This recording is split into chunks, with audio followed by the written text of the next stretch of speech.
जय हिंद बच्चों। आज हम बात करने वाले हैं, न तो कोई टॉपिक की बात करेंगे और न ही कुछ पढ़ाई से रिलेटेड बात करेंगे। आज हम बात कर रहे हैं कि सर आखिर जो हम सारे सब्जेक्ट पढ़ चुके हैं तो उसे एग्जाम में किस रूप में लिखना है और उस तरीके से कैसे लिखना है सर, ताकि हमें नंबर प्राप्त हो सके। क्योंकि सर हम जानते हैं कि जितने भी स्टूडेंट हैं, यानी कि जितने भी टॉपर है वो सारे स्टूडेंट होते हैं, लेकिन हर एक स्टूडेंट सर टॉपर नहीं होता है। सर आखिर वो टॉपर किस आधार पर होते हैं, वो टॉपर किस टाइप से बनते हैं, आइए सर उसके बारे में आज हम जानकारी लेंगे कि सर आखिर सर कितना बच्चा बोलता है सर मुझे भी याद है डेफिनेशन, हमने भी लिखा था लेकिन मेरी अपेक्षा उसका नंबर ज्यादा आ गया है। सर मेरा भी नंबर सेम था, सर उसका भी नंबर सेम था, लेकिन सर एक दो नंबर से हम टॉपर लिस्ट से छट गए हैं। तो आखिरकार सर हमें टॉपर लिस्ट से छटना कैसे नहीं है, आइए उसका तरीका जानेंगे। क्योंकि लिखावट पे भी नंबर मिलता है, तरीके पे भी नंबर मिलता है। आज तरीके के बारे में जानेंगे, हिंदी में भी और इंग्लिश में भी। क्योंकि सर अभी अभी बिहार बोर्ड बीएसईबी का और सीबीएसई का यानी कि सेंट्रल बोर्ड का भी एग्जाम होने वाले हैं। तो हम चाहते हैं सर एक भी नंबर हमारी न कटे। हम आपको दिखा देते हैं कि बच्चों हमारे एग्जाम में कुछ इस प्रकार के पेपर दिए जाते हैं और इस प्रकार के पेपर में सर हमें आंसर भी इस टाइप में लिखना होता है। तो आज हम टोटल इसके बारे में केवल जानेंगे कि सर आखिर इसमें हमको लिखना कैसे है, ताकि वह हमें राइटिंग में नंबर ना काट सके, लिखावट में भी नंबर ना काट सके, और सर हमारे कोई भी डिफिनेशन लिखा हो सर उसी में कोई कमियां भी ना निकाल सके। यानी कि पूरी तरह से बोर्ड वालों को ऐसा लगे कि बच्चे पढ़ने में सेंसर भी है, बच्चे होशियार भी है और बच्चे तरीका को भी जानते हैं। चलिए हम लोग आगे चलते। बच्चों आप देख सकते हैं कि आपको एग्जाम में कुछ इस ढंग से दिए जाएंगे। मैट्रिक वाले देखिए इससे कुछ अलग रहेगा, क्योंकि ये किसी और से क्या बोलते हैं किसी और क्लास का दिया हुआ है, क्योंकि बीए वाला पार्ट का है। आपका क्या रहेगा, यहाँ पर फोटो रहेगा और ठीक इसी प्रकार से केवल आपकी यहाँ फोटो जुड़ा रहेगा, बाकी ये सब रहेगा नीचे आएगा। यहाँ पे नाम लिखना है, फादर का नाम लिखना है, मदर का नाम लिखना है, आधार नंबर लिखना है,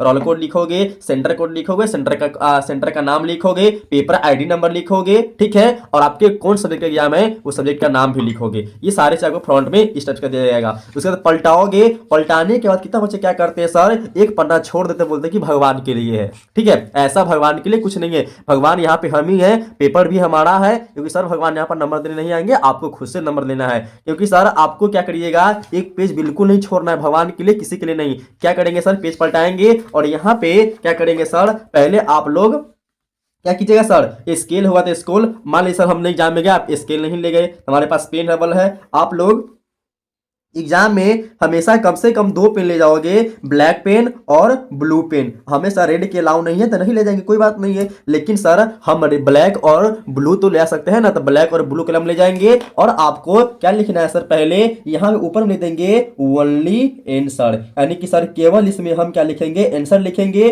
कोई क्वेश्चन नहीं लिखेंगे। क्योंकि क्वेश्चन लिखने पर सर हमें टाइम भी चला जाता है और कॉपी में जगह भी नहीं बचता है। पहले लिख देंगे क्या चीज, ओनली आंसर, यानी केवल इसमें क्या है तो हमारा आंसर है। फिर लिखेंगे सर, मान लीजिए हमें आंसर लिखना है कि 1 नंबर क्वेश्चन का, क्या 1 नंबर क्वेश्चन का, और हमारे 1 नंबर में क्वेश्चन दिया हुआ है क्या चीज सर, दिया हुआ है जैसे सपोज हमारा दिया हुआ है बायोडाइवर्सिटी।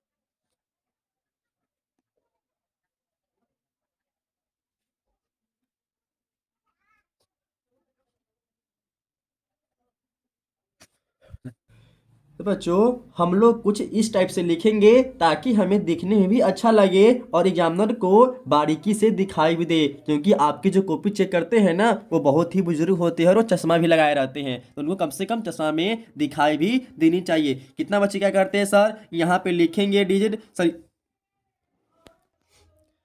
कितने बच्चे क्या करते हैं, ये तो लिखते हैं लेकिन जो डिफिनेशन हम लिखना शुरू किए हैं, डिफिनेशन को डायरेक्ट यहाँ से लिखना शुरू कर देते हैं, जो कि ये बिल्कुल ही गलत है। ये यहाँ से नहीं लिखना चाहिए। एग्जाम सही तो कर देगा लेकिन सर नंबर वो पूरा में पूरा और अच्छा खासा नहीं देगा। हमें क्या करना है सर, जहाँ पे अपना हेडिंग दिए हुए हैं, हेडिंग से जस्ट उसके नीचे से शुरू करना है और पैराग्राफ जब हम चेंज करते हैं सर तो इसके थोड़ा आगे तक लाते हैं, ठीक है। और जहाँ तक आपको लाना है सर वहीं से इसका सारा लाइन बाई लाइन होना चाहिए। देख सकते हैं आपकी सर कि इसके सीको सीको है और ये इसको सीको सीको है, यानी कि ऐसे ही इसके नीचे नीचे आना चाहिए, क्योंकि सर इसे अच्छा भी दिखता है और सर इसे बोलते हैं सर सेंसर बच्चा है, यानी कि इसे लिखने की तरीका ही पता है सर, इसे डिफिनेशन भी याद है और सर इसे बारीकी और बारीकी लिखने भी आ रही है। ये होता है। देख सकते हैं सर, मान लीजिए सर कोई वर्ड में लिख रहे हो, हमारा यहाँ तक आ गया हो, लेकिन सर इसके बाद हम कोई वर्ड भी नहीं लिख सकते हैं सर, उसे हम इस प्रकार से डैश दे करके और यहाँ भी डैश दे करके हम इसे अच्छे से इसको कवर अप कर सकते हैं। और डैश देना सर, यहाँ भी डैश देना है और यहाँ भी डैश देना है, ताकि लगे सर कि ये दोनों एक ही वर्ड मीनिंग का है, यानी कि इसको पढ़ेंगे एक्सटेंडेड पढ़ेंगे, एग्जाम वाला अगर चेक करेगा तो, ठीक है।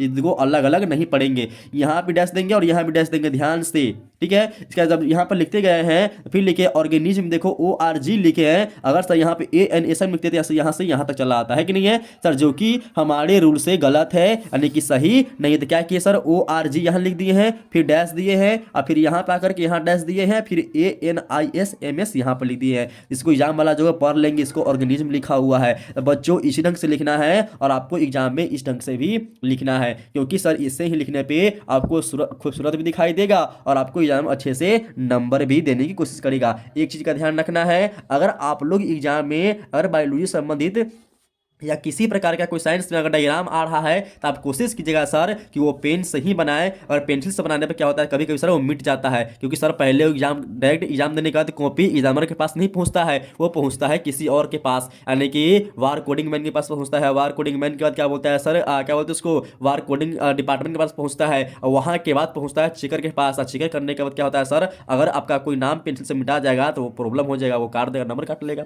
है कि नहीं है। आप कोशिश किया सर पेंसिल से हल्का हल्का उजिया ले, उसके बाद पेन से उसको कोशिश करें कि बना दे और नाम तो पेन से ही लिखे, इससे अच्छा भी दिखाई देगा। तो आप लोग एग्जाम में क्या कीजिएगा, स्केल ले जाना है, ब्लैक ब्लू पेन दो ले जाना है, और उसके बाद क्या करेंगे सर, आप रेजर शॉर्पनर भी ले जाएंगे प्रत्येक एग्जाम के दिन, क्योंकि सर इससे आपकी जो कॉपी है वो खूबसूरत दिखाई देगा और अच्छा दिखाई देगा, है कि नहीं है। तो बच्चों अगर आप लोगों को ये समझ में आ गया होगा और आपको एग्जाम में तरीका लिखने का पता चल गया होगा, तो आप मेरे जो वीडियो है उसको लाइक कर दे, कमेंट कर दे और अपने दोस्तों को शेयर भी कर दे, क्योंकि आपका दोस्त भी अच्छा नंबर प्राप्त कर सके, चाहे आपका भाई हो, चाहे छोटा बहन हो, चाहे आपसे बड़े भाई बहन हो, उसको वीडियो शेयर कर दीजिएगा, ताकि वो एग्जाम में तरीके लिखने का तरीका सीख सके। क्योंकि सर आप चाहते हैं ना कि आपके घर में आपका जो कोई पड़ोसी हो सर वो क्या कहते हैं टॉपर बने और आपका गांव का नाम रोशन हो, आपका जिला का नाम रोशन हो, तो इससे ये आना बहुत ही जरूरी है, ठीक है।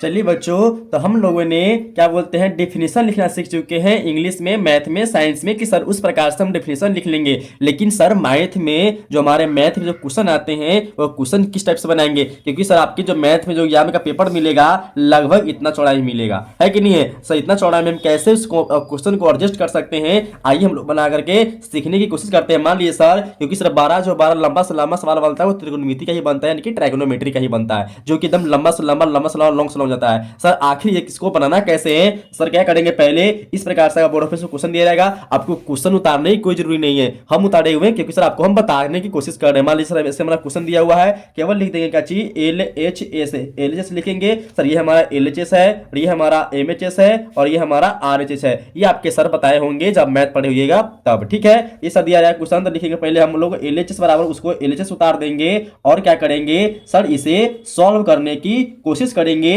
लेकिन सर सॉल्व करना है, सॉरी यहाँ प्लस नहीं है, स्क्वायर नहीं है, इसको जो सॉल्व करेंगे सर तो नीचे में इसको नहीं लाएंगे, क्योंकि सर वहां पे जो कॉपी की जो लंबाई होती है सर बहुत ही छोटा होता है, कि शॉर्ट होता है, लगभग इतना बड़ा होगा, लेकिन लंबाई इधर से बहुत ही ज्यादा होगा।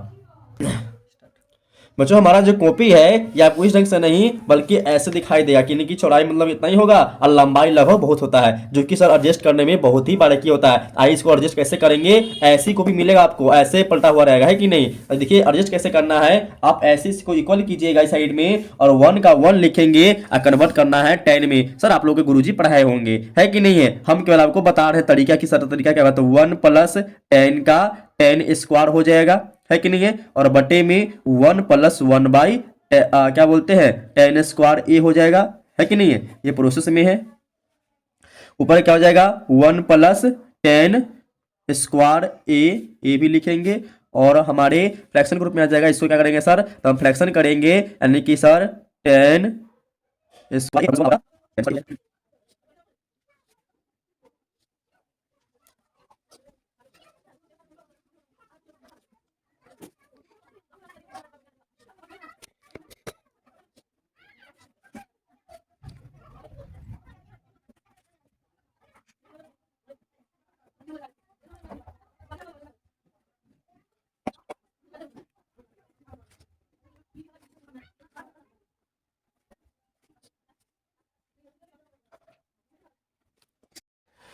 यानी कि बच्चों क्या करना है, आपको इस साइड से इस प्रकार से कोई लेकर के आपको बराबर करना है। जैसे कि हमने एलएचएस ले लिया है, एलएचएस के बराबर में ये किया है, इसके बराबर में इक्वल में ये किए हैं, और इसके इक्वल में ये करके, यानी कि इस साइड से ऐसे आपको बनाना है ताकि सर आपको वहां पे कॉपी की कमी ना पड़े, क्योंकि आपको सर वहां पे एक्स्ट्रा पेज नहीं मिलता है, जल्दी से अलाउ करता है नहीं है, बोलता है उसी में बनाने के लिए, ठीक है। और सर मान लीजिए आपको कोई रफ करना हो, सर मान लीजिए सर ये हमारा पेपर कॉपी है कि नहीं, ये हमारा पेपर है, अगर हमको मैथ में रफ करना है, सबसे पीछे पलटेंगे और सबसे पिछला पेज पर लिख लेंगे, यहाँ पर रफ लिख देंगे, या लिख देंगे यहाँ पे क्या चीज सर हमारा, कि हमारा ये हिंदी में लिख देंगे सर ये हमारा रफ पेपर है, रफ लिख करके, और इसमें जितना मल्टीप्लाई करना है, डिवाइड करना, जो भी करना है आपको इस पेज में करेंगे, लेकिन सबसे पीछे कीजिएगा, और वहां पर लिख भी दीजिएगा रफ, कि आपकी सर यहाँ पे हम क्या किए हुए हैं सर, तो रफ किए हुए हैं, उसमें रफ कीजिएगा, और उस पेज में किसी प्रकार का आंसर लिखने की कोशिश आप नहीं कीजिएगा, ठीक है। तो ऐसे ही हम लोगों ने मैथ के बारे में जान लिया, हमने डिफिनेशन लिखने के बारे में जान लिया, यानी कि सर हमने सारा एस्पेक्ट के बारे में जान लिया। तो बच्चों जाओ एग्जाम बोर्ड में और पूरे कॉपी को फाड़ना नहीं है, ठीक है, अच्छे से लिख कर आना है, ताकि सर अच्छे से रिजल्ट आ सके, और जब रिजल्ट आ जाए अच्छे से, तो बच्चे लोग हमें कमेंट जरूर कीजिएगा, सर आपका जो नुस्खा था, यानी कि आप जो बताया थे ट्रिक, बहुत ही मजेदार था, हमने टॉपर कर लिए, चाहे अच्छा खासा नंबर भी प्राप्त हो गया, ठीक है। तो बच्चों ठीक है, आज के लिए इतना ही। तो ऐसे ही मजेदार वीडियो के लिए सब्सक्राइब कीजिए मैजिक ऑफ साइंस को, और ऐसे मजेदार वीडियो के लिए फॉलो भी करें इंस्टा पे भी, क्या बोलते हैं, मैजिक ऑफ साइंस को। धन्यवाद, जय हिंद, जय भारत। ऐसे ही मजेदार वीडियो के लिए फॉलो कीजिए एंड सब्सक्राइब कीजिए मैजिक ऑफ साइंस को। धन्यवाद।